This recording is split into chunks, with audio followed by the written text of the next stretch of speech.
Smiley Morning Show, the most funny in the morning. It's the Rickey Smiley Morning Show. Just another day that the Lord has made. Let us rejoice and be glad in it. Ladies and gentlemen, the senior pastor of Friendship West Missionary Baptist Church, Dallas, Texas, Pastor Frederick Douglass Haynes. Pastor Haynes, good morning. Hey, good morning, Rickey Smiley and the Rickey Smiley Morning Show family. Listen, it's always a blessing to chat with you. You know, I love you, Rickey. I think you are hilarious. Y'all are just crazy. And y'all put a smile on my face every single day. Thank you so much. Speaking of that, here's what I love about God. God, the Bible names God many names, and I've discovered, Rickey, that whenever you see God's name, it's always a reflection of God's nature. And God's nature is always revealed to us at a time of our great need. I got that from Bishop Kenneth Ulmer. Listen, I'll do it one more time. God will reveal God's name to you. And when God reveals God's name to you, it's really a revelation of God's nature. And God's nature is unveiled in a time of need. That's why the Bible calls God Jehovah Jireh, which means the Lord will provide. The need was there in that Abraham found himself having to sacrifice his son Isaac, and then God came through in a big way that blew his mind. And when God came through, y'all know what Abraham named that spot reflective of God? He named it Jehovah Jireh, which means the Lord will provide. That's the word of the day. The Lord will provide. If you break down the word provide, it's enough to shout you right there, because the word pro, of course, it means before, and the word vide, it comes from the word we get our word video from, or to see. That means that God provides because God sees before. Y'all didn't get it. I'll do it one more time. God precedes, and then God provides. God knows what you're going through tomorrow, even as you're walking through today. And so because God can see ahead what you're going to need, God provides because God can walk with you today while anticipating what you're going to need tomorrow. God is Jehovah Jireh. So go ahead, have yourself a blessed day, knowing that God ain't going to get caught off guard by what you're going through. God ain't shocked by something that may happen to you. God is already there, giving you what you need to handle what you've got to deal with. God is already there, opening the right door or shutting the wrong door. God is already there, giving you just what you need, because God is a provider. When you are in a space of need, just remember God's name. And when you remember God's name, you'll know it's God's nature to show up at your point of need. And one of God's names is Jehovah Jireh. The Lord will provide. Go ahead, have yourself a blessed day, knowing that you serve a God who will come through. You serve a God who precedes and then provides. God bless you. There it is, Pastor Haynes, man, the senior pastor of Friendship West Missionary Baptist Church. Let's get into this music. Love you, Pastor Haynes. Yes, sir. Love you, Rickey. Have a great one. Yes, sir. You too. Let's go. News headlines, Entertainment, sports. It's the front page on the Rickey Smiley Morning Show. All right, 13 minutes after the hour, y'all got your front page right here. Brett, good morning. Good morning, Rickey. I'm your girl, Brett, sitting in for Maria Moore. And this morning, this is your headline news. News from news1.com. An AT&T service outage that impacted a huge number of its customers across the U.S. on Thursday was not caused by a cyber attack, the company's initial investigation has revealed. Instead, the cellular and internet outage was the fault of work that it was carrying out on its systems, AT&T said in a message posted on its website on Thursday evening. Based on our initial review, we believe that today's outage was caused by the application and execution of an incorrect process used as we were expanding our network, not a cyber attack, the company said in the message. This outage comes days after AT&T started petitioning states to drop their requirement that it provide landline telephone service to customers who want it. Consumer advocates say that it could leave elderly people vulnerable, and an estimated 27% of American households still have a landline. Do y'all still have a landline? Hell no. Nope. Anybody? No. Uncle Bro do. Some people still need a Y'all got my landline, uncle that still got one. And I Miss think it's Janie. important that older people, And it rings all day. You go over there, them damn people be calling her, them scammers. It rings every 3 minutes. I'm not Is lying. there not a way to turn the new ones like? She don't know how to, but she ain't. She not giving up that landline. Yeah, I think it's important that elderly people do still have a landline, because sometimes the cell phones do go out or they act up. And if there's an emergency, I feel like they definitely need one. Yeah. All right, y'all. Meanwhile, the judge who ordered Donald Trump to pay a fine for more than $350 million for falsifying business records has denied a request to delay the payment. Judge Arthur Engoron told Trump's lawyers in an email that they have failed to explain, much less justify, any basis for the stay. Trump can appeal the ruling, but will have to post a bond for the full amount to do so. And last but not least, Florida legislators have approved a bill that will require social media companies to ban minors under the age of 16 from posting on their sites. Supporters of the bill cite cyberbullying, predators, and a rising rate of adolescent suicide for imposing the ban. The bill, which passed both state houses by large margins, is now going to Governor Ron DeSantis for his signature. I'm your girl, Brad, and those are your headlines this morning. Rock T, what you got? What up, Rickey and Ted? There's some rumors out there floating around about the Golden State Warriors may be interested in trading for LeBron James after this season. Now, LeBron's going to be a free agent as well. I don't see LeBron leaving the Lakers until his son Bronny gets into the league, and wherever his son gets drafted to, whenever that happens, I can see LeBron joining that team so he can play with him. One of the greatest college football players of all time, Johnny Manziel, joined Shannon Sharp on his Club Shay Shay podcast and revealed how he lost 40 pounds in a couple of months after his NFL career ended as a Cleveland Browns. I was 210 pounds when I left Cleveland. I was 170 pounds sitting in Vegas that August, that September, October, whatever it was later in that year. How you lose 40 pounds? You're on a strict diet of blow. Yeah, man. He just that's when he Blow. them drugs, cocaine, isn't it? cocaine, drug, all that stuff, man. So Man. if y'all ain't seen that interview, man, it's pretty dope, man. He's pretty much coming clean about all of the struggles that he suffered after his NFL career and all the distractions and Hollywood and all that good stuff. So that's my quick sports report right there. Brad, you got the hot spot coming up next? Show do. Coming up next in the hot spot, Wendy Williams has been diagnosed, and I'm going to tell you all about it up next. It's the Rickey Smiley Morning Show. The Rickey Smiley Morning Show celebrates Black History Month with history makers of today. Lamar Jackson is one of the first black starting quarterbacks to face off in the AFC Championship. Jackson is also one of the top 3 highest paid NFL players ever. For more details, log on to RickeySmileyMorningShow.com. The hot spot. Drop it like it's hot. Drop it like it's hot. So hot And that's hot. You can catch me at the hot spot. It's the BR18. All right, 29. Before the top of the hour, it is time for the hot spot. It is Friday. What up, Brett? What up, Ricky? How you doing on this Friday? Man, blessed and highly favored. Got up, cooked some clear you beignets out. this morning, coffee, orange juice. Sure did. Sure You did. ain't bring us none. Made some damn beignets. I ate 2 of them, and then I got pulled over by the police. They thought I was on crack because I had that white powder all around. On your nose.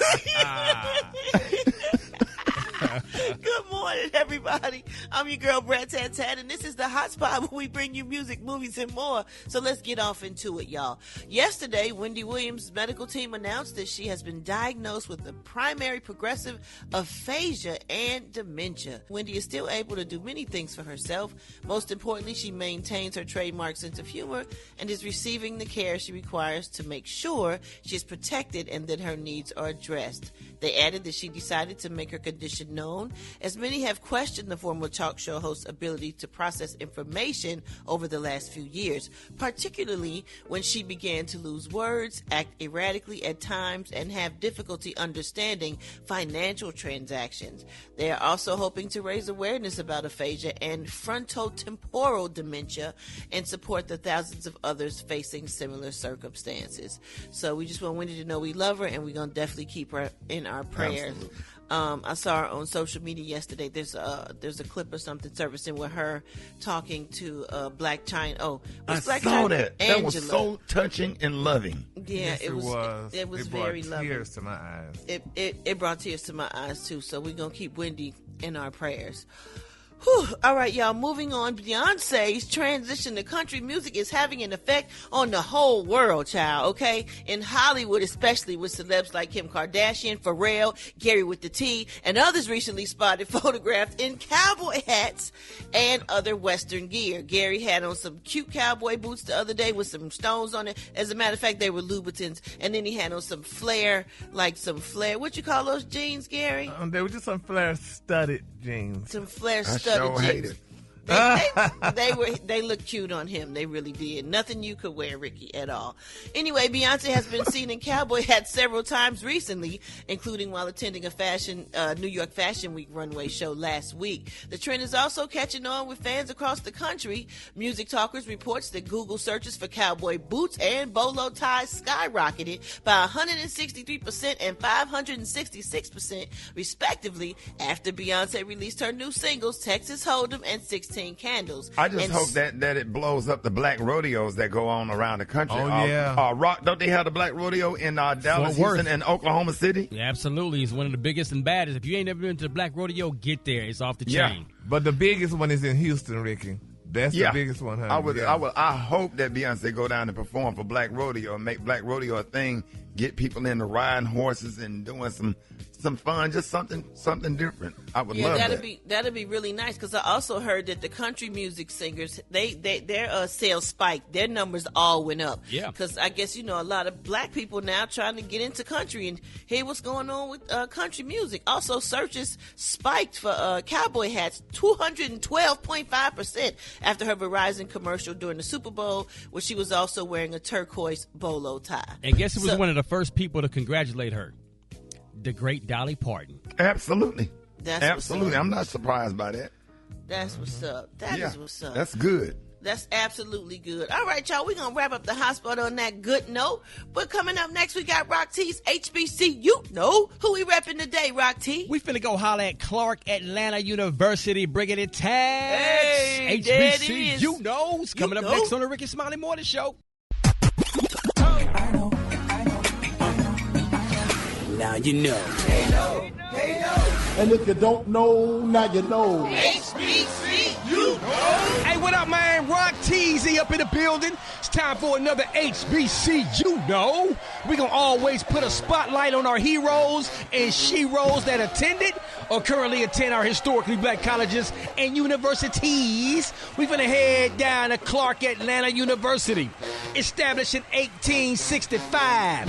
Home of the red, black, and gray Panthers. Shout out to the mighty Marching Panther Band, baby. Kenny Leon, director, producer, actor, author, notable for his work on Broadway, won the Tony Award for Best Direction of a Play for A Raisin in the Sun.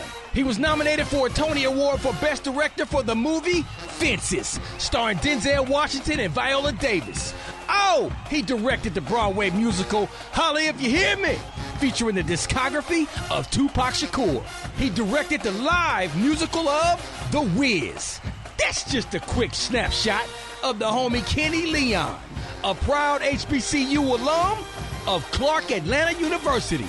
If you want to share your HBCU story, or if you have someone you want to spotlight, follow and DM us on social media at HBC You Know. All right, John Rick's Smiley Morning Show. Hey, the time right now is 10 before the top of the hour. What up, Special K? Hey, what up, Rick? So the next time you get annoyed or upset at a store clerk, and I do this, I ain't gonna lie, for allowing somebody to break the 10 items or less express lane rule. Anybody else get bothered by that? I get annoyed. They can have. I'm not finna sit there and count, first of all, and then I can look at your groceries and tell whether I want to be in that line or not. Ooh, but it's obvious when they're in the express lane, when they got a whole cart full of stuff. Anyway, consider this before you get mad. There's a chance they're being held at gunpoint. That's right. People are crazy. Now, a man named Jesse Garrett was checking out at a Schnucks supermarket in Missouri last Tuesday when an employee confronted him. Now, he was in the express lane for people that were supposed to have 10 items or fewer, and he had way more than that. But rather than move, Jesse lifted his shirt and showed the employee a handgun in his waistband. So the employee backed off, and the store called 911. Now, the cops tracked Jesse down. He was still inside. He initially denied having the firearm, but the cops found a loaded gun stashed on a nearby store shelf behind some candy. So wait a minute, that was the man that was behind the guy that had more than 10 items? No, the guy who had the 10 items, the store clerk confronted him because it was, people was upset about it, and he lifted up his shirt and showed the employee that he had a gun. So why did he go back in the store? Well, I guess he never left the store. He had all them items. I guess he was checking them all out. And so the cops got there. So when they bag back, that means that he couldn't buy the items. Well, I guess because she couldn't ring them up. No, it was in the self-checkout. Oh. Yeah, he was in the self-checkout. Right. But, people get in that line and they have like a whole cart full of stuff. And the people behind them get mad because they just trying to, check they little two, three items out and get up out of there. Yeah. So he was still in the store when the cops pulled up because a lot of times the police be right out in front of them stores. Mm-hmm. I'd be okay with being in that line, but when they got some damn lemons and tomatoes and onions and they got to weigh it, exactly. Oh, that's the worst. I call for help myself. I cannot ring up nobody never know how to do all that. Tomatoes, onions, and them bell peppers. And then you got to point it. You got to tap the picture of the item you got. Right. Yeah. And they don't never have like rutabaga. Like you don't know whether what is this a fruit or a vegetable? I don't know what the hell this is. Right. Yeah, we still be cooking rutabagas. Yeah. What? Yeah, it's gonna take about 3 days for them to get soft to boil them. Boy, you ain't have no doggone collard greens with no rutabagas in there. Come on now. No. Yeah, that's good country. Is a rutabaga like a turnip? I don't know what a rutabaga is. It's the bottom of the green. It's the bottom. What do you mean the bottom? That ball. Like the stalk? The stalk, yeah, when you pull the greens up, the bottom, that's a rutabaga. Oh. Now, do you eat that or do you just use that to flavor up something else? Flavor up something, but you eat it. You boil it, but it takes a long time. You gotta, you're gonna take all day to boil. You need a pressure cooker. Put some meat in there. You cooking in a crock pot? Oh yeah, you can. No. Use the crock pot. That's gonna be a week. A crock pot only for meat, right? No, you can take some and make some stew or some soup or something and just put it on that morning. Or I thought you put your meat in a crock pot and let it stew. No, that's I mean, you can put it on low, and then by the time you get home from work, your meat is ready. So what go in a pressure cooker, Brad? Anything you want to cook quick.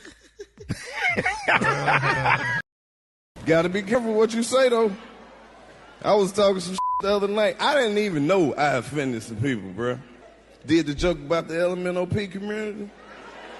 I didn't know nobody was mad till I got outside. It was 3 gay dudes laying on my hood. Soon as they saw me, they went off. Say what you said. Say what you said. Well, do the joke then. Say the joke. Say what you said. Say what you said. Say it. I scratch you. I was like, oh my God. That's the only thing that scared me was this little hand. Say what you said.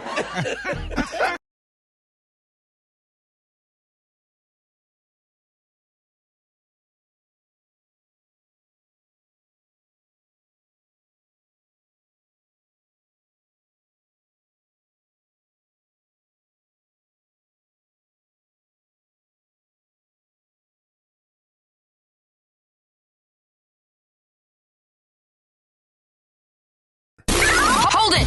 Half man, half woman. It's Gary. I wanna hip you to the T. It's Gary, baby. All right, Gary has the tea and the color of the day. Gary, good morning to you.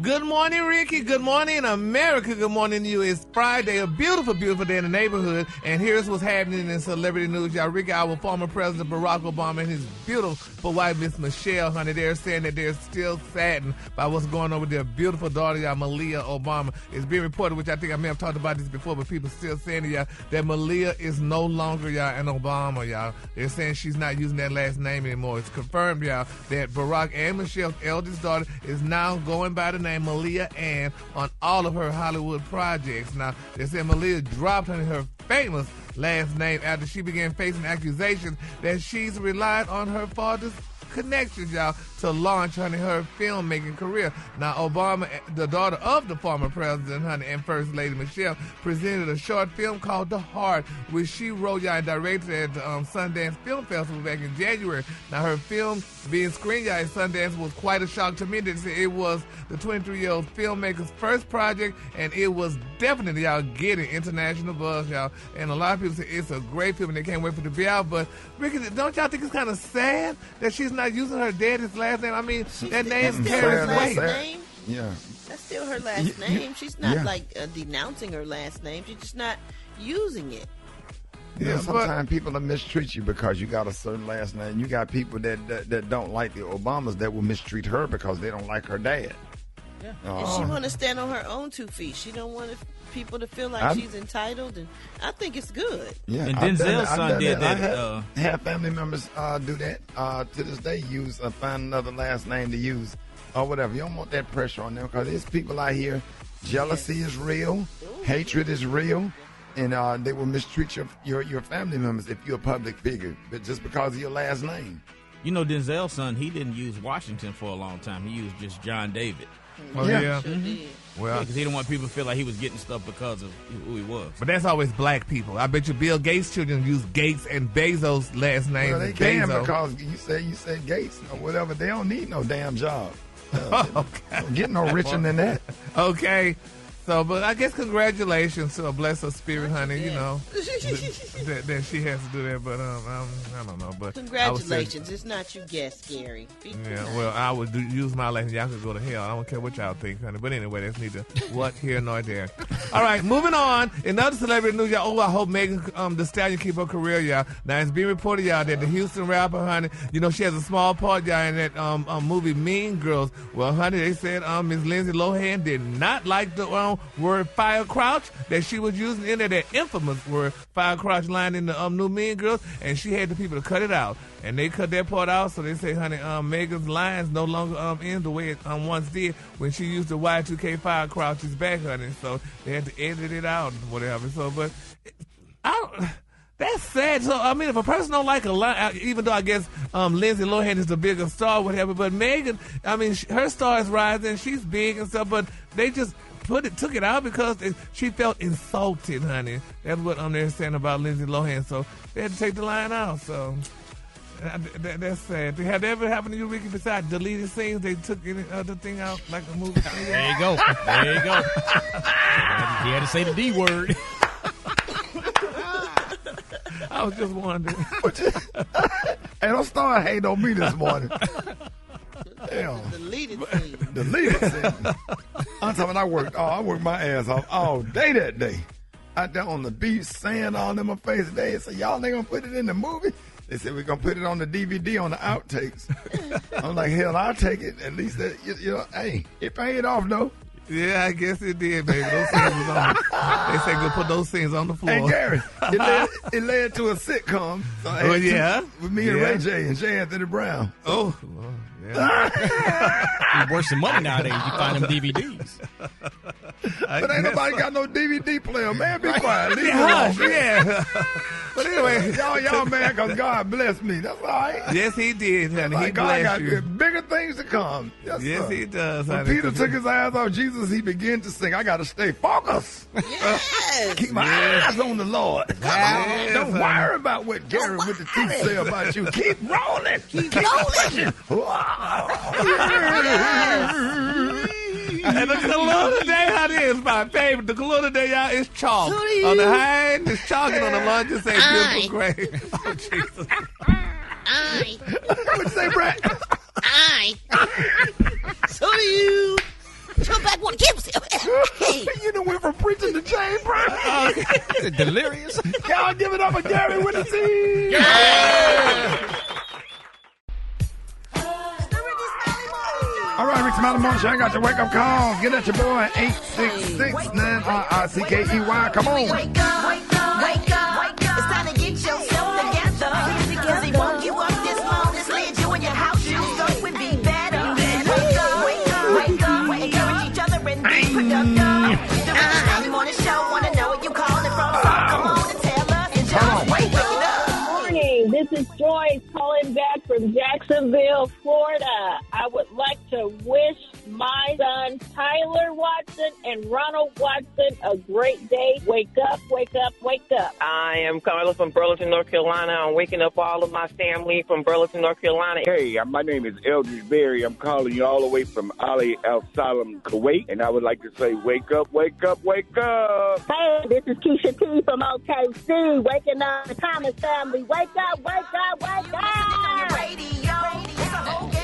tuned in, lock in. What's yours? Cause we gon' let them know. When you in Miami, wake up. Seattle, wake up. In Detroit, wake up. Wake up, wake up, wake up. St. Louis, wake up. New Orleans, wake up. In Memphis, wake up. Wake up, wake up, wake up. All right, this segment is being brought to you by. Brought to you by P&G Charmin. We all go, whether you go with Irresistibly Soft Charmin Ultra or the superior strength of Charmin Ultra Strong. You can't go wrong. Enjoy the go with Charmin. All right, y'all, coming up, man, Usher shut down the Super Bowl, but could he compete with R. Kelly in a versus? Man, people are talking on the internet. So who do you think will win between, let's see, Usher or R. Kelly? We're going to say Kells or Usher. Who you got? Nobody want to vote right now? Y'all want to think about it? Yeah, okay, because when I start playing these songs, it's going to get ugly. Yes, sir. You're going to be confused. Call us up right now, 866-9-RICKY, because you know the phone line is going to be tied up, 866-9-RICKEY, Kells versus Usher. Coming up, Rickey Smiley Morning Show. All right, y'all, Rickey Smiley Morning Show. Now, yesterday, listen, let me just give a disclaimer right here.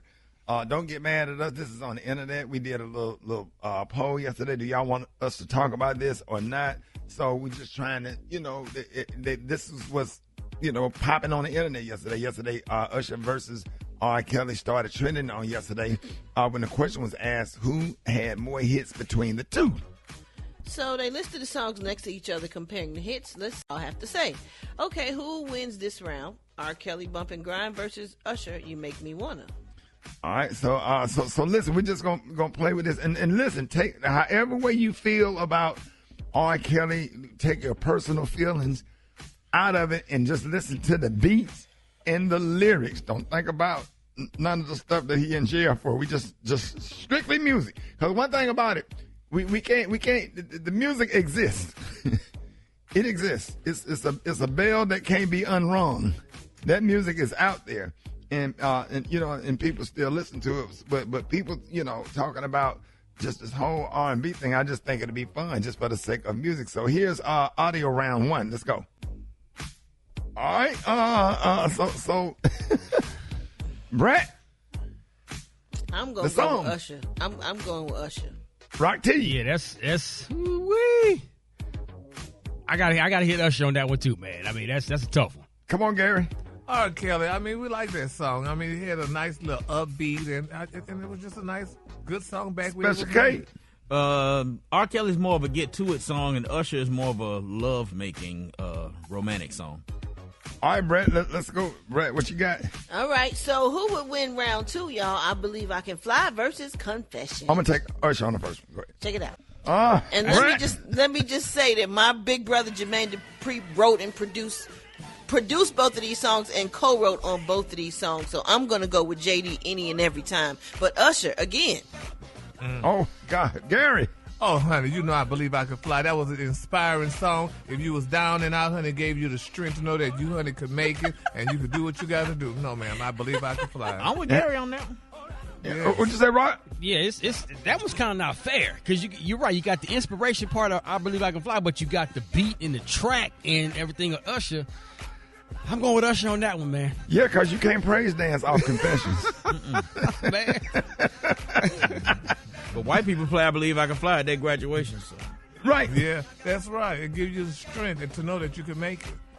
All right, so and that just two of the songs. Like, it's a whole lot, and we can do a whole morning show all day on this right here. So we just picked two. So, okay, we want to know what you think, who would win in a versus battle, Usher or R. Kelly. Hit us up right now, 866-9-RICKY, 866-9-RICKY. I can't hear that. I'm sorry. All right, good morning. Okay, this is Peaches calling from Albany. And listen, I love Usher, but R. Kelly, go kill him. I'm calling from Durham, North Carolina, and I think Usher will win. I'm calling from Baton Rouge, Louisiana, and I feel like Kelly chew Usher up and spit him out 3 times. Hey, this CJ St. Louis. I got to give it to my man, R. Kelly. Hey, my name is Maurice Kelly. I'm calling from Greenwood, South Carolina. It's going to be R. Kelly, my cousin, of course. This is Tay calling from Compton. Hey, man, don't even do R. Kelly like that. Can't nobody stand up to R. Kelly. Nobody. Usher don't have a chance. That's all I got to say. All right. Wait a minute. Beyonce Aloysius, what are your thoughts? I got Usher all day. To me, he's my generation. Confessions is the #1 song of 2000s. So Usher, Confessions on both of them. So let me ask you a question. Is that a generational thing, or did they come out at the same time? Yeah, it's almost a I think they matching up the wrong artists against each other, in my opinion. So who should Usher be matched up against? Someone like Chris Brown. Interesting. Yeah, I could go with that. Brett, what are your thoughts? Instead of saying Usher versus R. Kelly should be matched up with who? Aaron Hall? Nah, that'd be a blowout. That ain't no contest. Brian McKnight? I don't know. Nah, Yeah, man. something on that, but He kind of in his own lane while you bull crapping. You know what we're going to do tomorrow? What's that? We're going to put Frankie Beverly and Maze up against Earth, Wind, and Fire. There you go. well, there you go. I mean, that's the same generation almost. You know. That'll be a damn good. What you say, Gary? I was gonna say we love Usher and stuff like that, and I think it's a biased thing. But those songs with R. Kelly, those are just the songs. Usher was the greatest song of. He had the biggest. Confessions was the biggest song of 2000s. You know what? A good one would be R. Kelly versus Keith Sweat. R. Kelly who? Keith Sweat. There you go. Yeah. Okay, that's a good one. We're going to get some better matchups. We're going to try this again next week. All right, y'all, Chicken and Waffle Mix coming up next. Rickey Smiley Morning Show. Yes, sir. Hey, Black Tony, what's up? Well, what's up? I'm dealing with a mess right now. I ain't got time for you today, son. I'm dealing with a whole You mess. got time for me, or you don't have time to come to work? I ain't got time to come to work today. I'm not even gonna lie, son. Look, I'm just ain't gonna be there. I'm not even trying to come up with no lie, nothing like that.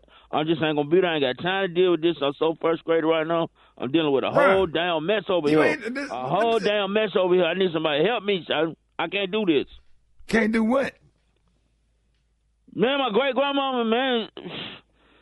But you know, my uncle done got back on crack.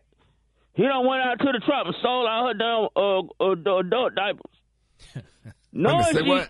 He done sold out her. He went on the trap and sold her the adult diaper for to get some crack.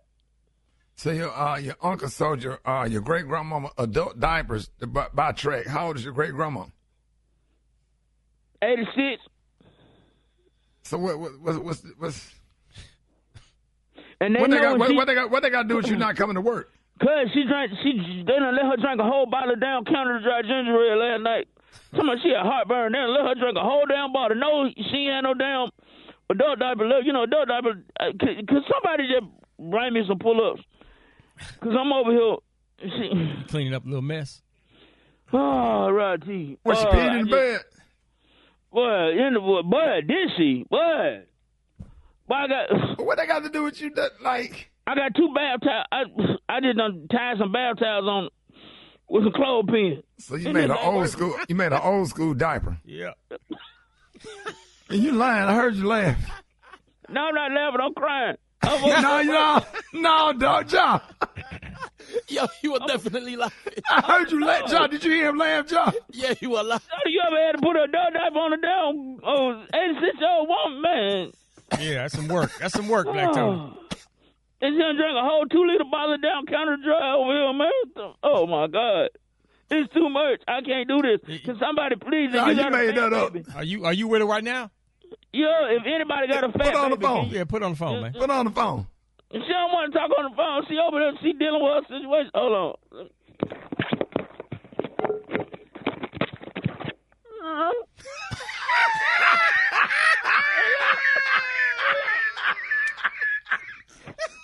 Sound like an animal. Hold it! Half man, half woman. It's Gary. I wanna hip you to the T.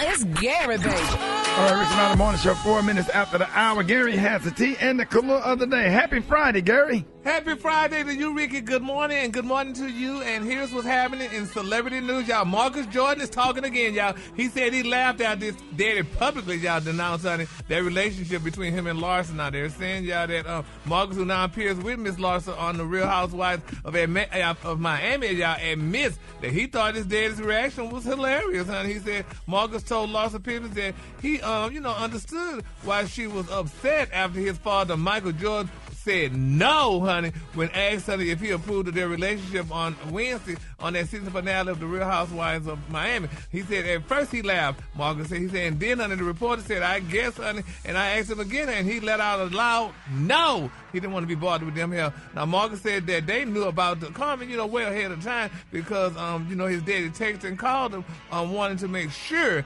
that he didn't take anything the wrong way. But, honey, Miss Larson speaking out, she said there was nothing funny about it. She said, I was kind of embarrassed. She said, if there were any true red flags or cause for pause, she said, I would have heard about it by now, and I haven't. And that's what Marcus said. And, people said, they broke up the other day, and they back together again. And, they're saying that, she's doing some real good tricks on little Marcus Jordan, honey, that's keeping him going back. So I don't know what those tricks may be, but that's what the public is saying. So I guess, when you're in love with a person, you are definitely in love, and there's nothing you can do about it. So congratulations to Marcus and Larsa, because hey, that's his woman, and he is her man, or whatever the hell that saying goes. But anyway, congratulations, y'all. All right, moving on in other celebrity news. It's a sad day, y'all, for retired NBA player Matt Barnes. I don't know if y'all heard the shocking news. Rock, did you hear the sad news about Matt?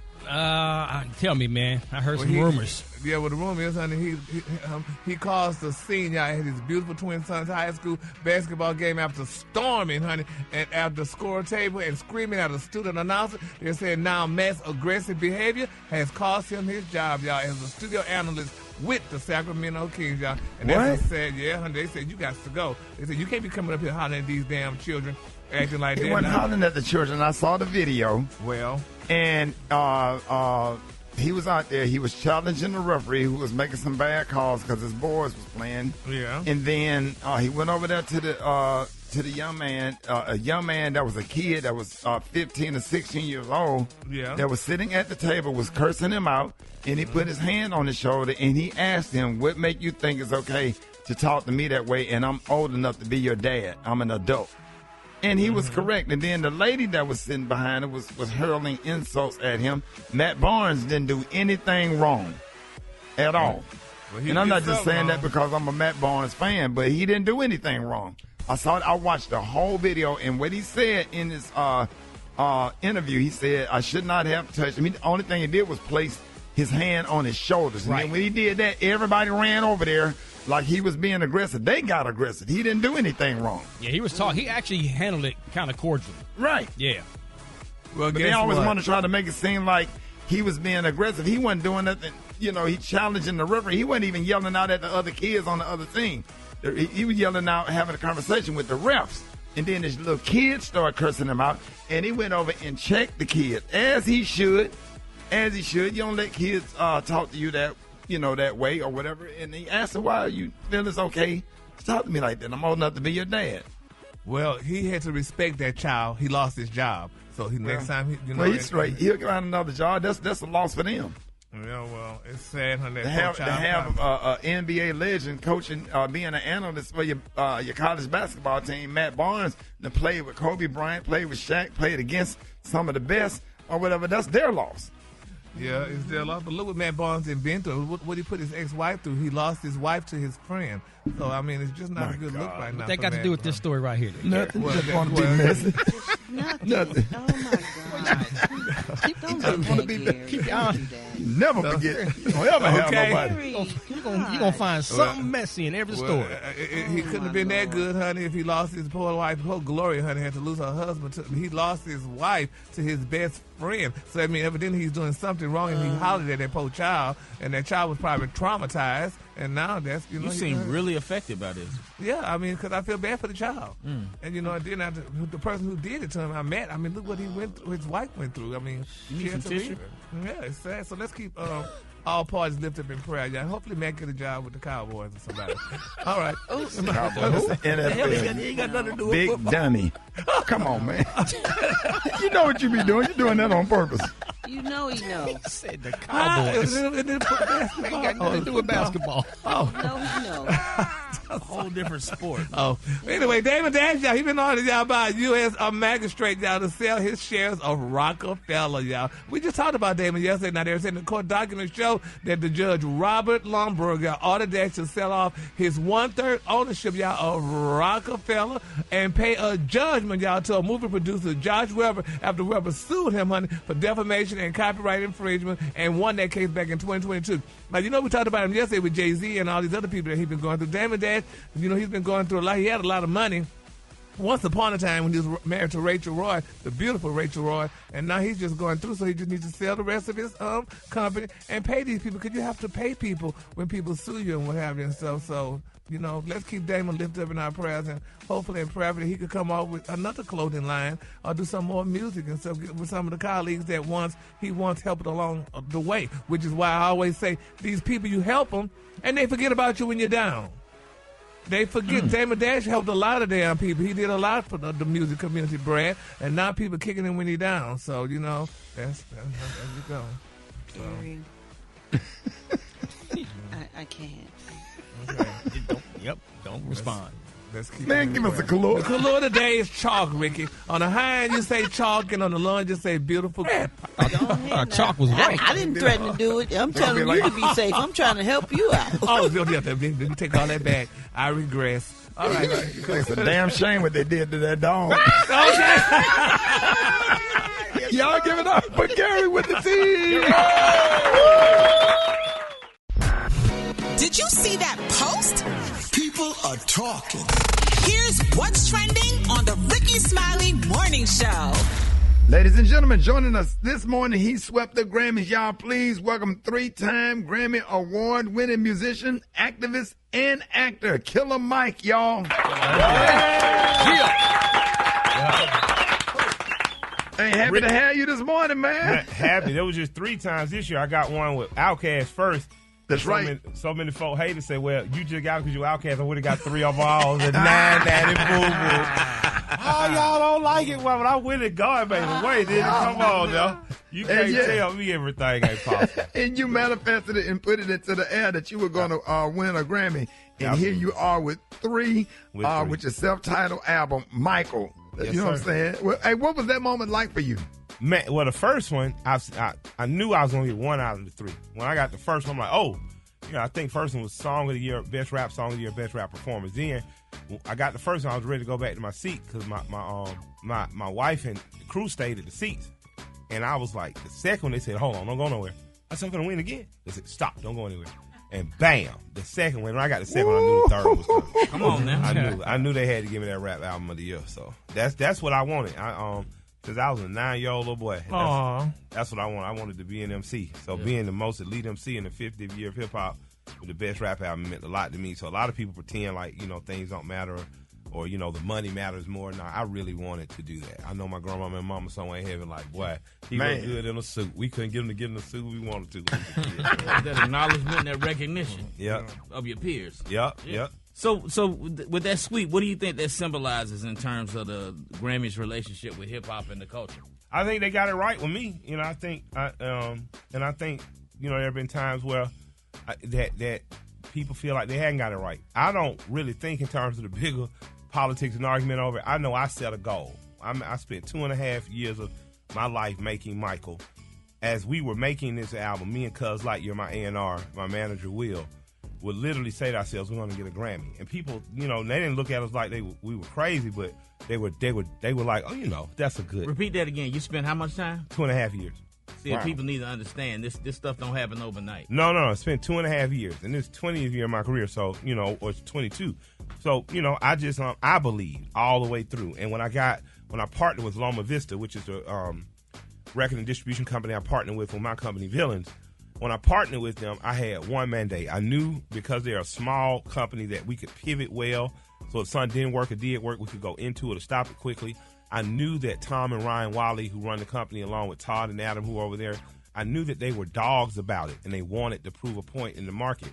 So I knew I had good partners in that. But the one mandate I gave them, I said, I know we can't do the most in charts. I know we can't do the most in sales, but I want to win a Grammy. And the campaign literally started. And what I mean by the campaign is winning Grammy is not just, hey, I did the music. It's showing up, it's performing, it is showing people, because the Grammy committee ain't got time to just sit and listen to your album. So you invite them to a show. I do the whole album at the show. Right. So I'm going to make an impression on you. I'm not going to allow you to avoid me or disappear or say I didn't know about it. No, you're going to know about it. And the campaign worked. Thankfully, the music touched people's heart inside and outside the committee. It moved people with songs like Motherless that acknowledge my grandmother and mother that are gone, songs like Something for Junkies. A lot of us have addicts in our family and suffer from addictions. I gave rap music that they had never gotten before. You gave them substance. Yep, absolutely. You gave them substance, and that's good in this climate that we're in now where there's so much of a lack of substance. Yeah. You gave them substance. Well, Mike, with all that being said, have things changed for you since winning these Grammys? I mean, so now you sure you're going to get a couple of Soul Train Awards or anything? Man, like I want that? so. Let me tell you something, man. The Urban One Awards is yes. Them the awards that I got invited to perform with CeeLo, and I'm gonna just say, man, Miss Cassie Hughes has been such a big influence on me. Yeah. In terms of our friendship. Her just educate me on what it was like, with Dick Gregory coming up and just seeing a woman that did it in spite of all obstacles. I feel blessed to know her. So being invited to her award show, I still want an award. Now I got to give you some awards, but performing with CeeLo has been one of those magical times in my life. And I'm blessed. I want black folks to nominate me and get me voted in. XXL, I just won Artist of the Year, Male Rapper of the Year, Album of the Year. So just know that I appreciate it. So I want all the BET, the Soul Train Awards. You give me everything you got, man. All of them. And it's funny you speak about CeeLo because we thought Jermaine Dupri was CeeLo at the Grammys. Oh, the outfit? Yeah. Man, don't do that. I rock with JD, man. Shout OG JD and Dallas Austin. Thank y'all for setting up the cornerstone of the music industry and organizing noise. Thank y'all. But JD outfit, JD showed it with Louis Vuitton. Now, don't think he just dressed like no school child. Okay. That boy swagging, man. Shouts out to the OG JD, man. So how have things changed for you since winning? I don't know. My wife still make me cut the grass. I don't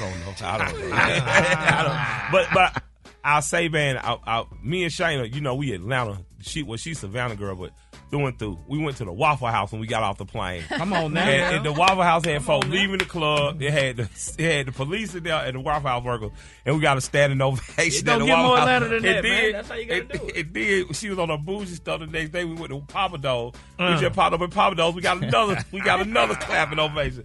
So I say, man, I appreciate all the appreciation I've been getting in the street. I want to thank people who encourage me and who will continue to encourage me, and it's a reciprocal relationship with my audience because I always want to see y'all do great things. Hopefully my music is the soundtrack to y'all greatness. So I would say that things have gotten, like if I was receiving love before the Grammys, it's even more love and overabundance, and I'm just thankful to God for it. So, Mm-hmm. Yo, Mike, let's talk about your wife, Shay, man. It's obvious you guys are like truly best friends. That's a beautiful thing, man. That's my dog. We fight like best friends too. I can relate, man. I can relate. Yes, indeed. But tell us on about the secret of your success, man, between you two, man. How do y'all keep everything together and stay happy? I didn't say we was always happy. We just stubborn. You make a commitment and that's it. I saw my grandparents do it, so I don't know any other way. I don't want to fall on the 50% of marriages fail side of things. So you have to be stubborn about it. How many years you got in? With Shay, 17 years. That's good, man. Yeah, that's good. So Killer Mike, so tell me this now. What were your thoughts on it when Jay-Z stood up for Beyonce during that acceptance speech, saying that she had won more awards than anyone, including you, and all this other good stuff? Oh man, I support Hov for supporting his wife. That's what husband's supposed to do. That's what a couple's supposed to do. Unfortunately, I was in a tank. Right. So I got out to these texts from Hov like, man, I was gonna bring you up to do the speech with me. But you had to get locked up in the biggest moment ever. So I was laughing. Me and him had a giggle about it. But I'm honestly, man, I just say black men and women, married men and women, just defend each other and be there and protect. Because at the end of the day, man, that's what you got at the end of the night. The praise and applause from other people is one thing, but it's just, to me, I cheer for them as a couple. I cheer for them as individuals. So I was happy to see a husband defending his wife. Yeah. That's dope. And of course, the devil is always busy at the Grammy ceremony. Like right when we found out about the incident, Brett and I immediately, before even seeing anything, knew that security was probably had to be doing too much and doing the most. And now that the video is out, everybody see how you carry yourself with such poise and calmness. Like, what was going through your head during this time? Nothing. I've said on another show, all my heroes been in handcuffs. Malcolm, Martin, Mandela, Medgar. And I mean that. So people tend to say, you can't compare yourself to those people. At the time, Martin King was sitting and doing sit-ins. He was a nuisance. Other pastors hated him. The black bourgeoisie that was doing okay was like, what this little Negro making this trouble for? So I'm not comparing the struggle to that, but my self-dignity is worth it. Right. Exactly. The civil rights movement burst open in the 60s because a tired woman on the front of a bus decided no. Now, all the work had been being done since the late 40s, all through the 50s, but at some point, Ms. Parks said no. I done had enough today, And so for me, I just want to tell people, man, don't worry about Michael. Michael is okay. But find something that's worth handcuffs and fight for it. John Lewis would have told you that. Find some good trouble to get into, because worrying about a celebrity being detained for a few hours ain't as important as making sure that food is getting served to homeless people, that cool things are happening in our city, like a build-out happening for homeless people to be. Support your mayor on that. Support Chief Judge Oscar Jackson out in DeKalb County doing the Pinnacle program. Those are things that are worth fighting for. Don't worry about me. God got me. It's part of my story, and I appreciate the 3 hours that I sat there and had a talk with God. But I want to tell people that don't let your dignity and respect be taken. Walk out with your head up and your chest out, whatever the situation is. So they might have took me down for a couple hours, but they ain't take my dignity. Betty raised me. I'm Denise's boy, so I'm fine. Hey, well, you held it together with Grace. Hey, coming up, man, we have more with Killer Mike up next. Rickey Smiley Morning Show. Rickey Smiley Morning Show. Killer Mike is in the building, and after the Grammys, you made the amazing announcement that after waiting 3 years, your son was finally getting his kidney. How was that moment for you when you found out? He don't want me talking too much about him because he's a shy kid, very brilliant kid. But I just want to tell black folks, man, as I am, if I've lost some weight and losing some more, take care of your body, take care of yourself. That way you won't be a burden on you or your family. I want to say to my son, man, you one of the most bravest, most introspective, brilliant black men. You're a true warrior. You inspire your father, Pony. I love you to death. I want to say to black people, you know what I mean, get up on the organ donor list. Yeah. If you care, you know what I'm saying? Because something could happen to you, and you got some good parts that other people might be able to use or need. And I just want to say, man, my 4 children, I just admire y'all's relationship with one another. They not all by the same mamas. 2 of them are. They have a relationship outside of me, which I've always stoked and nurtured. And one of the sweetest moments over the past 3 years while my son had to suffer through dialysis. And thank God for all the dialysis workers out there that are doing an amazing job keeping a lot of us alive. His younger sister said that I'll give my brother a kidney. And it was because he's her hero. And they don't even share the same mother, but it just showed me that, man, it worked, that these kids really love each other and have a relationship outside their father. And that was one of the things I'll always take from it. Beyond my son's bravery in the face of this, his little sister. And to have kids like that shows that you did something right. Yeah. Well, that shows that you did a lot of things right, man. Try to keep now, give yourself your flowers, man. man. Hey, it's something about being a good dad, man. Right. We appreciate that around here. The CDC say studies prove that black fathers spend more time with their children than other people. So come on now. I'm glad on the other side of my investment, my kids love each other. That part. And all of the fans can catch you at the Urban One Honors, which airs on TV One this Sunday. Shout out to Miss Kathy Hughes, man, because that's our boss. So you already know she my hero. So I look at her like a leader. I respect her, and man, I got a chance to perform. Yeah, I got a chance to see Dionne Ward, man. I'm talking about, boy, I saw my man Roland Martin out there. Shouts out to Roland out there dressed like a Nigerian king over there, man. With no neck. I ain't getting no Roland, man. I ain't getting Roland hot with me, but just... Now, Killer Mike, he be talking about me, so I have to go at Roland.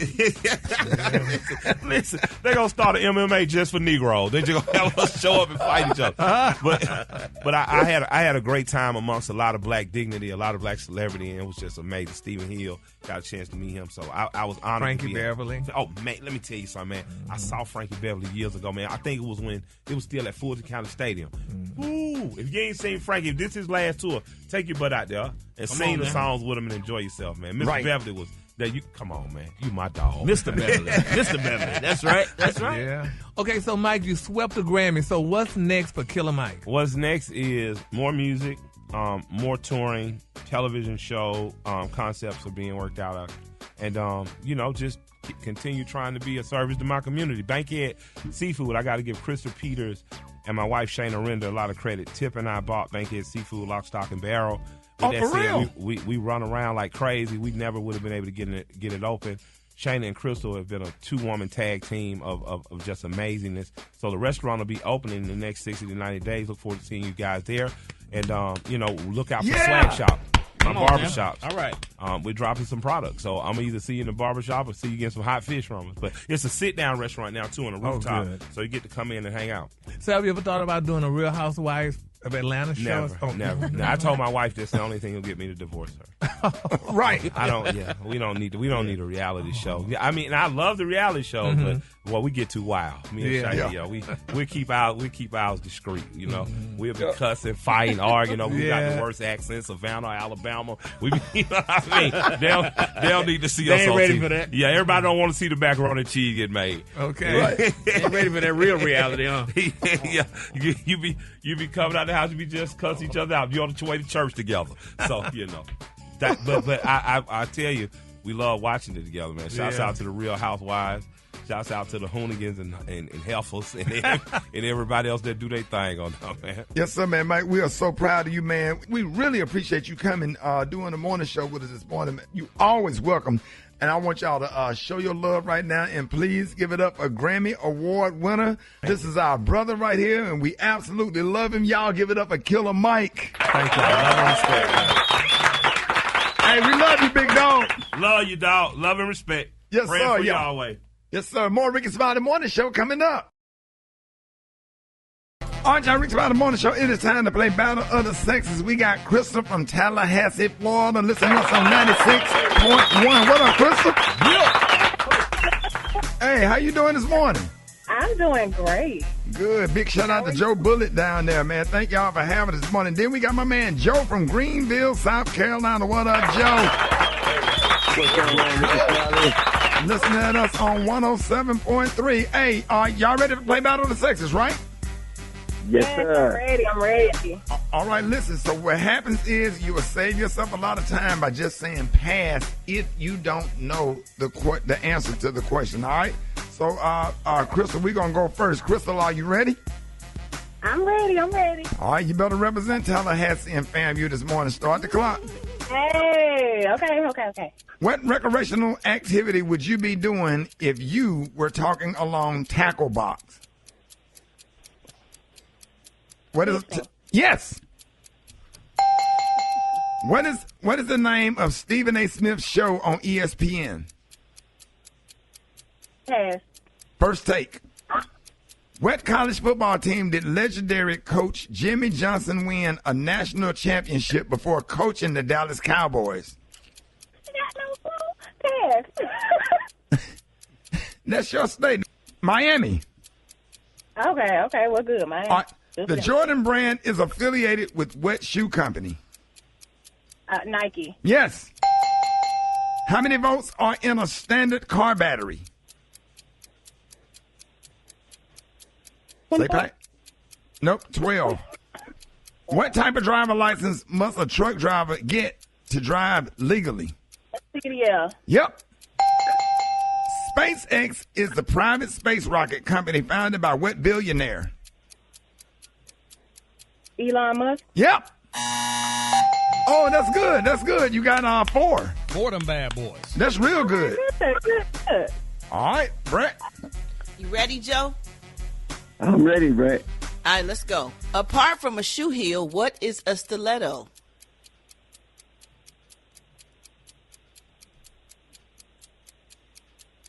Pass. Joe, okay. A type of nail. What was the first country to allow women to vote? America. Nope, New Zealand. What is the name of an appetizer served on a wooden board with various cheeses, crackers, and meats? Pass. Charcuterie board. Red and blue mixed together to make... What color does red and blue mix together to make? Purple. Yes. There you go. How many Braxton sisters are there? 4 of them. 5. When do you eat the top of a wedding cake? At the wedding. No, the first anniversary. What do you use cuticle cream for? What? Your toenails. Fingernails. That'll work. Fuchsia is a shade of what color? Purple. There you go. Okay, that works. One more. What does IVF stand for? Pass. Hey, Special K, we got a winner, and it is Mrs. Crystal from Happy Florida. What did she win?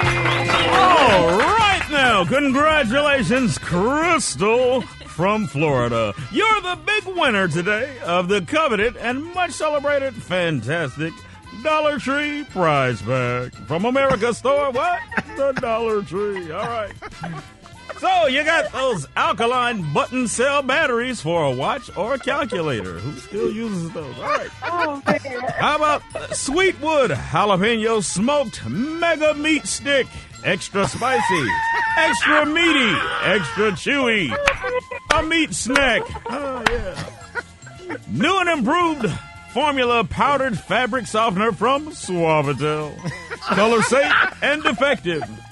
You got a blue Sharpie, ultra fine point, marks on most surfaces. You've also got from Butcher Bar. That's funny. Oh yeah, from Butcher Bar for your dog, sweet potato flavored chicken wrap dog treats. You got a 1-pack solar pathway light. Okay. You got a family-sized box of Fruit Rings cereal. That's right, Fruit Loops for poor people. All right, you got a 5-gallon jug of summer-winter windshield washer fluid. How about that? A 4-pack? I wouldn't have wanted all that junk. Be quiet, sir. You're a loser. Yeah, very quick brand home drug test. 99% clear and accurate results for marijuana, amphetamines, cocaine, and heroin. Okay. And finally, you got from Be Sure overnight pads, fresh aloe and cucumber scented, 100% cotton for the ladies. Wonderful. And sir, you win nothing. You're a loser. Thank you. You took that personal, boy. I guess what I called in for. You said somebody want all that junk. He said it's what I wasted my time for. Hey, Joe. Hey, Joe. Yeah, man. Yeah. Joe, you gotta say it. You said what you said, Joe. You don't want all that junk. Man, come on, Rick. Right, have them old hard questions for me, man. I ain't could answer those things. You have to answer the questions that are related to women. Brad, you didn't know what a security board was, whatever it is. It's called charcuterie. Yes, I do. I have several in my home. Yes, I do. You did not know what it was. Yes, I do. Yes, I do. That man, that hard ass Yes, I do. I have all the cheese and the meats in my house and the board. Charcuterie. Be quiet. Hey. Just because you ain't on the level to have one yet. Don't be mad at me. Y'all give it up for Crystal and Joe. You done got it to them. More Rickey Smiley Morning Show coming up. Hold it. Half man, half woman. It's Gary. I wanna hip you to the T. It's Gary, baby. All right, y'all. Rickey Smiley Morning Show. Everybody's looking at their phones right now. Gary, what's going on? Well, Ricky, my heart is weeping right now with this story I'm about to report. But it's being reported, y'all, in trouble news, y'all. Portia Williams, y'all, Real Housewives of Atlanta saw Portia Williams and her husband, Simon Guabardia, y'all. They're saying that the marriage is coming to an end, y'all, over a year. It's coming to an end, Ricky said, after a year after they tied the knot. Now, they're saying, y'all, that the Real Housewives of Atlanta alum, honey, filed for divorce from Mr. Guabardia on yesterday, honey, according to court documents obtained by People. Now, the news of their split comes as rumors fly online about Guabardia's citizen status. Now, they're saying, however, a source tells People, y'all, that the divorce is unrelated to recent allegations involving Simon's past, y'all. Now, they're saying that the cause of their split is an ongoing matter at the insider, y'all. And this is a very sad... What you mean an ongoing matter with what? Well, I mean, evidently, this has probably been brewing up before all the stuff that's coming up about Simon not being a citizen and what have you, and being allegedly convicted of fraud and all this other stuff. So it's a very sad situation. And we love Portia dearly, honey. And and she just signed up to go back to Real Housewives of Atlanta. Some people saying maybe she signed up to go back to because the money was running out and she needed a check. So I don't know. But nevertheless, honey, they're filing for divorce according to people. And we're just going to have to keep all parties lifted up in prayer and hopefully and prayerfully that maybe they might even get back together. This might be just something right now, just how y'all call it, a little bump in the road. So it's sad, Ricky. Oh, my God. Yeah. So, I just hate this because when you're talking about somebody that's genuine, sincere, kind, loving, thoughtful, and she's a dear friend, like a personal friend to all of us. We did Dish Nation together for years, and I just hate to see her. I hate to see her go through anything. I get real sensitive about Portia. Everybody know that. Yeah, and the thing is, so too, and Simon spoke out, about when he and Portia got married, and he said, that that he asked her to marry him because they checked all of each other's boxes and then some. So that means they were more than for one another and what have you. And now here's the divorce. So, well, Gary, what are your thoughts? Why you sense that something was wrong? I kind of felt that stuff was on because I felt that, with Portia coming back to the show, to going back to Real Housewives of Atlanta, that was kind of interesting because, when she left the show initially, people said, well, she didn't want to be bothered with all these questions and what have you, allegedly, about Simon, because, people was digging into Simon's past initially, but then once they got married, that just all faded to black because, she quieted. And Gary, I think Portia went back because she loves being on TV. I don't know if you think noticed, so? but she did a couple of other shows. She's a great TV personality, and she makes good money doing it. So I think she went back to do something that she loves for herself. She wants to be independent always, even if she is married, and not just a kept woman. Well, yeah, and that's true too, honey. But right now, when they first got married, how the people was getting all into Simon's business, trying to find out all kind of stuff about him or what have you. And once she married, that kind of silenced that because she was off the scene. So now that she's coming back on the scene and all this is coming back up about Simon and stuff and what have you, it's just a situation that it makes you, wonder. But that's good. She's going to become man, I was pulling for her. Yep, I just saw somewhere they looked so happy that she was riding that car in the water because I always Yeah. wanted to ride one of those that like a sports car, but it's on the water. It's like a boat too, kind of. Oh, I got Ricky, you on that. Seen them? Oh, I got you on that. Yeah, we For can ride real? that. That ain't nothing but 2 jet skis they done built up and put a little car body on top It of is it. so cute though. And what I liked about that big old diamond she was wearing, and she could still keep that diamond too, Brad, between you and her. I don't know who was running for the ties with those Well, big it old don't matter. diamonds. We both got 1 or 2 or 3 or several, and we're both No, we I'm don't. still happy, You're lying. and she Me- probably happy too with her decision. So Oh, yeah, we know most Portia. definitely. We know she. It's always a reason for the season. Yeah. Oh, let me do right. Yeah, Let me that's do. right. Let me get my.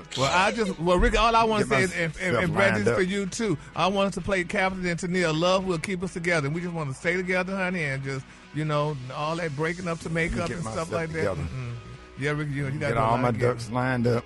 Oh, yeah, Empty out my You phone. need some turkeys too with them ducks on them lined up. Them ducks ain't gonna just do. Man, I can't stand you. All right, y'all give it up for Gary with the T. Yeah, we hate to report stuff like that because Portia is a dear friend to all of us, and we just wish her the best. We got Battle of the Sexes coming up next. Rickey Smiley Love you, Morning P. Show. Willie. News headlines. Entertainment. Sports. It's the front page on the Rickey Smiley Morning Show. All right, y'all, Rickey Smiley Morning Show. It's about that time for the front page. Brad, good morning. Good morning, Ricky. Good morning, everybody. I'm your girl, Brad Tat Tat, sitting in for Maria this morning, and here are your headline news from News1.com. Daryl George, a black teenager fighting his high school suspension in Texas over his hairstyle, lost the round in court on Thursday. A judge ruled that the Barbers High School District did not violate a new law when it penalized George last year. He wears his hair twisted into locks at the top of his head, and the district objects because it says George's hair would fall below his shirt collar when let down.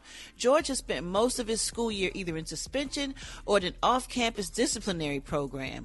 On Thursday, a judge ruled that the punishment does not violate the state's new Crown Act. A family lawyer says that they will appeal. This is horrible. Is he even a bad kid? No. Because of his hair, he's got to be in a disciplinary program and suspension? And all them black players ought to walk off their football and basketball program. What? Oh my goodness! I guess Get it don't them to matter if the change kid is whatever smart the and getting laws is, straight A's, right? Whatever That the don't rule matter. is, whatever, they just it's an attack on the culture. Oh my goodness, Right. that's It's crazy. horrible. Moving on, y'all. Mississippi cop was caught shoplifting from Gary's favorite store, Dick's Sporting Goods, while on duty and wearing her police uniform. Robin Connor was arrested after she allegedly shoplifted a pair of $140 shoes from the retailer. Connor worked as a police officer with the Columbus Police Force for 2 years, and she was on duty at the time of the alleged crime. She was in uniform and driving a police cruiser during her shoplifting spree. And that was from where again, bro? From Dick's Sporting Goods. Why you say it so hard? Just want to let you know the name of the store. And last but not least, y'all, a JetBlue passenger ended up spending his birthday in jail after he allegedly made a joke about a bomb that got him escorted off of his flight. Mac Bjorn of Nevada boarded a JetBlue Airways flight from Fort Lauderdale Hollywood International Airport to San Francisco on his 27th birthday. While doing so, he joked that the TSA had missed the bomb in his bag.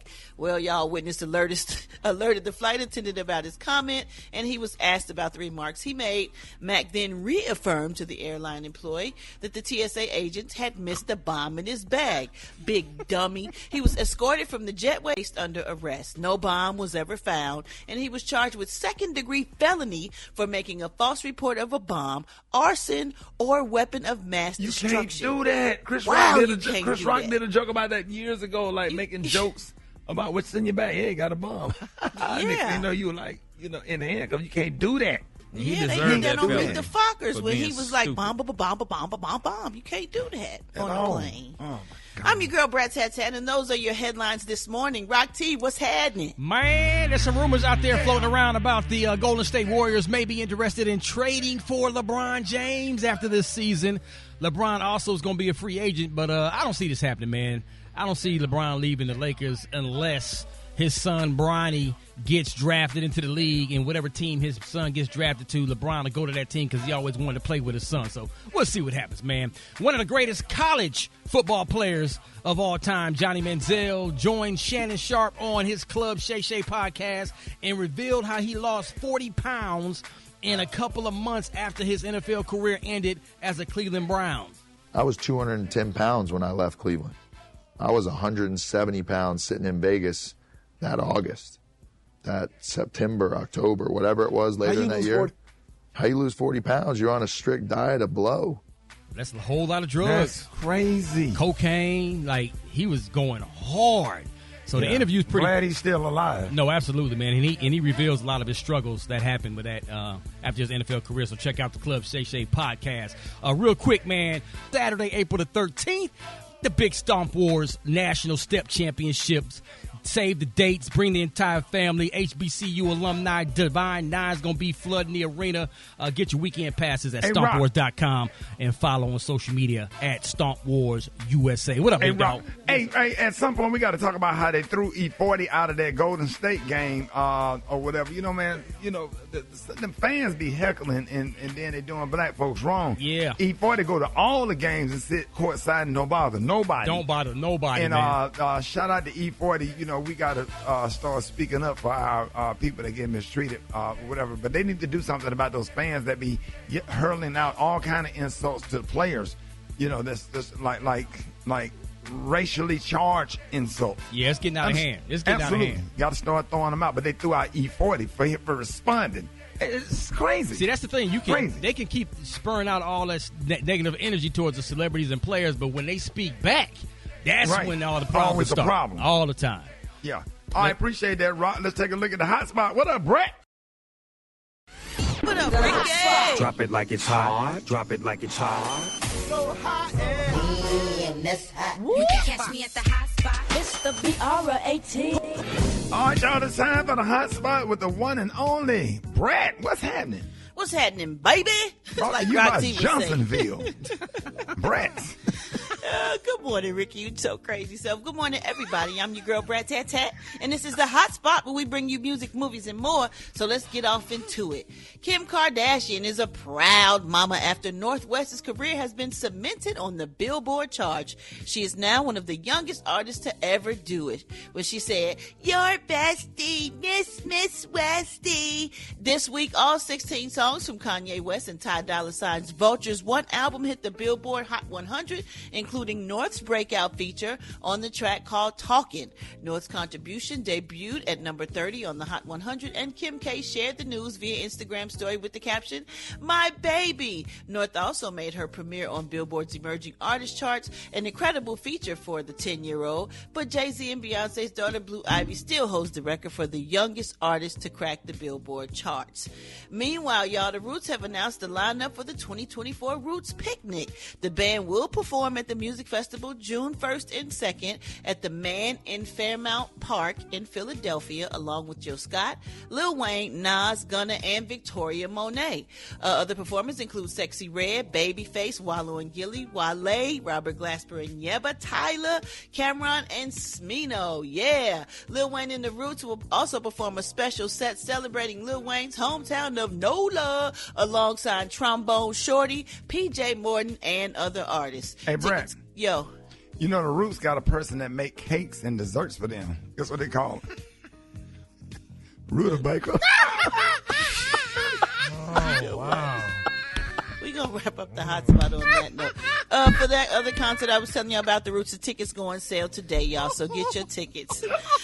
Coming up next, y'all, we got the praise mixed down with the White Stone. It's the Rickey Smiley Morning Show. Did you see that post? People are talking. Here's what's trending on the Rickey Smiley Morning Show. Ladies and gentlemen, joining us this morning, he swept the Grammys. Y'all, please welcome 3-time Grammy Award-winning musician, activist, and actor, Killer Mike, y'all.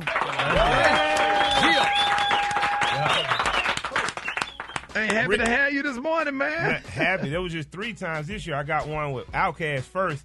That's right. So many folk haters say, "Well, you just got it because you Outkast. I would have got 3 overalls and 9 daddy boo-boo." Oh, y'all don't like it? Well, when I win it, God made a way. Then come on, though. You can't tell me everything ain't possible. And you manifested it and put it into the air that you were going to win a Grammy. And here you are with 3, with your self-titled album, Michael. Yes, you know what I'm sir. saying? Well, hey, what was that moment like for you? Man, well, the first one, I knew I was going to get 1 out of the 3. When I got the first one, I'm like, oh, I think first one was Song of the Year, Best Rap Song of the Year, Best Rap Performance. Then I got the first one, I was ready to go back to my seat because my wife and the crew stayed at the seats. And I was like, the second one, they said, hold on, don't go nowhere. I said, I'm going to win again. They said, stop, don't go anywhere. And bam, the second one, when I got the second one, I knew the third one was coming. Come on now. I knew they had to give me that rap album of the year. So that's what I wanted. Since I was a 9-year-old little boy. That's what I wanted. I wanted to be an MC. So being the most elite MC in the 50th year of hip-hop with the best rap album meant a lot to me. So a lot of people pretend like, things don't matter or the money matters more. No, I really wanted to do that. I know my grandmama and mama somewhere in heaven like, boy, he looked good in a suit. We couldn't get him to get in a suit we wanted to. That acknowledgement, that recognition of your peers. Yep. So with that sweep, what do you think that symbolizes in terms of the Grammys' relationship with hip hop and the culture? I think they got it right with me. I think there have been times where that people feel like they hadn't got it right. I don't really think in terms of the bigger politics and argument over it. I know I set a goal. I spent 2.5 years of my life making Michael. As we were making this album, me and Cuz Lightyear, my A&R, my manager Will, would literally say to ourselves, we're going to get a Grammy. And people, they didn't look at us like we were crazy, but they were like, oh, that's a good. Repeat that again. You spent how much time? 2.5 years. See, people need to understand this stuff don't happen overnight. No. I spent 2.5 years, and this 20th year of my career, so, or it's 22. So, I just, I believed all the way through. And when I partnered with Loma Vista, which is a record and distribution company I partnered with my company, Villains, when I partnered with them, I had one mandate. I knew because they're a small company that we could pivot well. So if something didn't work or did work, we could go into it or stop it quickly. I knew that Tom and Ryan Wally, who run the company, along with Todd and Adam, who are over there, I knew that they were dogs about it, and they wanted to prove a point in the market. So I knew I had good partners in that. But the one mandate I gave him, I said, I know we can't do the most in charts. I know we can't do the most in sales, but I want to win a Grammy. And the campaign literally started. And what I mean by the campaign is winning Grammy is not just, hey, I did the music. It's showing up. It's performing. It is showing people, because the Grammy committee ain't got time to just sit and listen to your album. Right. So you invite them to a show. I do the whole album at the show. Right. So I'm going to make an impression on you. I'm not going to allow you to avoid me or disappear or say I didn't know about it. No, you're going to know about it. And the campaign worked. Thankfully, the music touched people's heart inside and outside the committee. It moved people with songs like Motherless that acknowledge my grandmother and mother that are gone, songs like Something for Junkies. A lot of us have addicts in our family and suffer from addictions. I gave rap music that they had never gotten before. You gave them substance. Yep, absolutely. You gave them substance, and that's good in this climate that we're in now where there's so much of a lack of substance. Yeah. You gave them substance. Well, Mike, with all that being said, have things changed for you since winning these Grammys? I mean, so now you sure you're going to get a couple of Soul Train Awards or anything? Man, like I won't. that? So let me tell you something, man. The Urban One Awards is yes. Them the awards that I got invited to perform with CeeLo. And I'm gonna just say, man, Miss Kathy Hughes has been such a big influence on me. Yeah. In terms of our friendship, her just educating me on what it was like, with Dick Gregory coming up, and just seeing a woman that did it in spite of all obstacles. I feel blessed to know her. So being invited to her award show, I still want an award. Now I got to give me some awards, but performing with CeeLo has been one of those magical times in my life, and I'm blessed. I want black folks to nominate me and get me voted in. XXL, I just won Artist of the Year, Male Rapper of the Year, Album of the Year. So just know that I appreciate it. So I want all the BET, the Soul Train Awards. You give me everything you got, man. All of them. And it's funny you speak about CeeLo because we thought Jermaine Dupri was CeeLo at the Grammy. The outfit? Yeah. Man, don't do that. I rock with JD, man. Shout OG JD and Dallas Austin. Thank y'all for setting up the cornerstone of the music industry and organized noise. Thank y'all. But JD outfit, JD showed it with Louis Vuitton. Don't think he just dressed like no school child. Okay. That boy swagging, man. Shouts out to the OG JD, man. So how have things changed for you since winning? I don't know. My wife still make me cut the grass. So I don't know. But I'll say, man, me and Shayna, we Atlanta. She's Savannah girl, but through and through. We went to the Waffle House when we got off the plane. Come on now. And the Waffle House had folks leaving the club. It had the police in there and the Waffle House workers, and we got a standing ovation at the Waffle House. Don't get more Atlanta than that, man. That's how you got to do it. It did. She was on her bougie stuff the next day. We went to Papa Do's. We just popped up at Papa Do's. We got another clapping ovation. So I say, man, I appreciate all the appreciation I've been getting in the street. I want to thank people who encourage me and who will continue to encourage me, and it's a reciprocal relationship with my audience because I always want to see y'all do great things. Hopefully my music is the soundtrack to y'all greatness. So I would say that things have gotten, like if I was receiving love before the Grammys, it's even more love and overabundance, and I'm just thankful to God for it. So, Yo, Mike, you just talk about your wife, Shay, man. It's obvious you guys are like truly best friends. That's a beautiful thing, man. That's my dog. We fight like best friends too. I can relate, man. That's part of it. I can relate. Part of it. Yes, indeed. But tell us about the secret of your success, man, between you two, man. How do y'all keep everything together and stay happy? I didn't say we was always happy. We just stubborn. You make a commitment and that's it. I saw my grandparents do it, so I don't know any other way. I don't want to fall on the 50% of marriages fail side of things. So you have to be stubborn about it. How many years you got in? With Shay, 17 years. That's good, man. Yeah, that's good. So Killer Mike, so tell me this now. What were your thoughts on it when Jay-Z stood up for Beyonce during that acceptance speech, saying that she had won more awards than anyone, including you, and all this other good stuff? I support Hov for supporting his wife. That's what husband's supposed to do. That's what a couple's supposed to do. Unfortunately, I was in a tank. Right. So I got out to these texts from Hov like, man, I was going to bring you up to do the speech with me. But you had to get locked up in the biggest moment ever. So I was laughing. Me and him had a giggle about it. But I'm honestly, man, I just say black men and women, married men and women, just defend each other and be there and protect. Because at the end of the day, man, that's what you got at the end of the night. The praise and applause from other people is one thing, but it's just, to me, I cheer for them as a couple. I cheer for them as individuals. So I was happy to see a husband defending his wife. Yeah. That's dope. And of course, you know, the devil is always busy at the Grammy ceremony. Like right when we found out about the incident, Brett and I immediately, before even seeing anything, knew that security was probably had to be doing too much and doing the most. And now that the video is out, everybody see how you carrying yourself with such poise and calmness. Like, what was going through your head during this time? Nothing. I've said on another show, all my heroes been in handcuffs. Malcolm, Martin, Mandela, Medgar. Right. And I mean it. You know, so people tend to say, you know, you can't compare yourself to those people. At the time, Martin King was sitting and doing sit-ins. He was a nuisance. Other pastors hated him. You know, the black bourgeoisie that was doing okay was like, what this little Negro making this trouble for? So I'm not comparing the struggle to that, but my self-dignity is worth it. Right. Exactly. The civil rights movement burst open in the 60s because a tired woman on the front of a bus decided no. Now, all the work had been being done since the late 40s, all through the 50s, but at some point, Ms. Park said no. I done had enough today, you know. And that, so for me, I just want to tell people, man, don't worry about Michael. Michael is okay. But find something that's worth handcuffs and fight for it. John Lewis would have told you that. Find some good trouble to get into, because worrying about a celebrity being detained for a few hours ain't as important as making sure that food is getting served to homeless people, that cool things are happening in our city, like a build-out happening for homeless people to be. Support your mayor on that. You know, support Chief Judge Joshua Jackson out in DeKalb County doing the Pinnacle program. Those are things that are worth fighting for. Don't worry about me. God got me. It's part of my story, and I appreciate the 3 hours that I sat there and had a talk with God. But I want to tell people that don't let your dignity and respect be taken. You know, walk out with your head up and your chest out, whatever the situation is. So they might have took me down for a couple hours, but they ain't take my dignity. Betty raised me. You know, I'm Denise's boy, so I'm fine. Yes, sir, man. Mike, we are so proud of you, man. We really appreciate you coming, doing the morning show with us this morning. You always welcome. And I want y'all to show your love right now, and please give it up a Grammy Award winner. This is our brother right here, and we absolutely love him. Y'all give it up a Killer Mike. Thank you. Love and respect. Hey, we love you, big dog. Love you, dog. Love and respect.